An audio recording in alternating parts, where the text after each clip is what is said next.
söyledi. Залдан сөйлейтіндеріңіз бар ма? Жоқ, комиссия мүшелеріне көшеміз ба? Айтыңыз анда. Ona bu қарындасымыз сөйлеймін деп отыр. Кешіріңіздер, бұна жерде...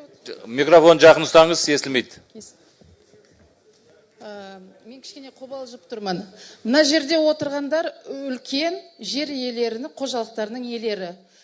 Көп бұл жерге не болып жатқанын көп халық білмейді.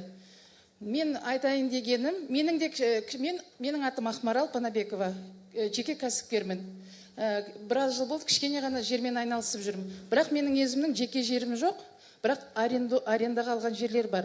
Егер қазаққа керек болса, арендада да пайдасын алуға болады.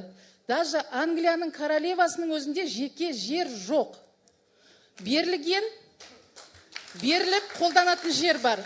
Егер сіздер шынымен патриот болсаңыздар, тек бала шағаларыңыздың қамын ғана ойлап отырсыздар. Осыдан кейін, 1000 жылдан кейін сіздерге халық өспей ма, өңделмей ме, түсінемін, иықтарыңыздан күліп отырсыздар. Бәріміз де бизнеспен айналысып жатыр. Жер сатылмау керек, инвестиция керек деп жатсыз. Инвестицияны өкімет алып келу керек. МТС-тар құрылу керек. Неге қазақ көтеріле алмай жатыр? Түсінесіздер ма? Аграрный институт жылда қаншама студенттер шығарады, бәрі жұмыссыз жүр. Неге соларды қолдан басқа, неге оларды басқа жерлерге оқытып, өздеріне жұмысқа алмасқа, неге тегін үйретпеске? Тек инвестиция. Қашан инвестиция деген келіп жатыр, әлі результат жоқ. Сіз білесіз ба, бізде жеріміз жоқ болса да, жерді жақсы көретін адамдар бар.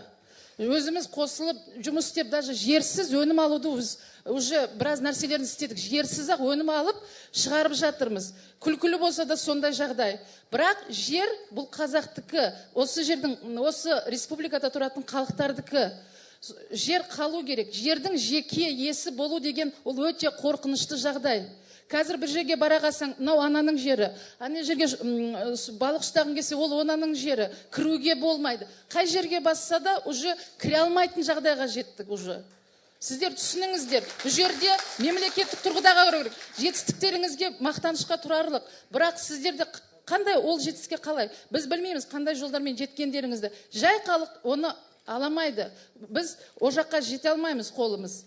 Сіздер, может, таныстық арқылы, жақын арқылы, может, мемлекетте қызмет арқылы кезінде жасап алдыңыздар.